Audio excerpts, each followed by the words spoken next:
এক অন্ধকার রাতে রাহুল গ্রামে ফিরছিল। ঘন জঙ্গল পেরিয়ে যেতে হঠাৎ দেখল পথের ধারে একটা বটগাছের নিচে সাদা শাড়ি পরা একটা মেয়ে দাঁড়িয়ে আছে। মেয়েটি বলল, আমাকে বাড়ি পৌঁছে দেবে। রাহুল প্রথমে ভয়ে থমকে দাঁড়ায়, কিন্তু সাহস করে জিজ্ঞেস করল, তুমি এখানে কি করছো? মেয়েটি কোনো উত্তর না দিয়ে রাস্তার দিকে হাঁটতে শুরু করল। রাহুল সাহস সঞ্চয় করে তার পেছন পেছন চলতে লাগল, কিন্তু হঠাৎ লক্ষ্য করল মেয়েটির পাগুলো উল্টো। তার গা শিউরে উঠল।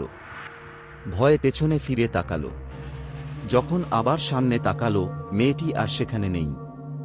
তখনই একটা ঠান্ডা বাতাস তার গায়ে লাগল, আর একটা ফিসফিস আওয়াজ শুনতে পেল, ফিরে তাকিও না। রাহুল দৌড়ে পালানোর চেষ্টা করল, কিন্তু তার পা যেন মাটিতে আটকে গেল।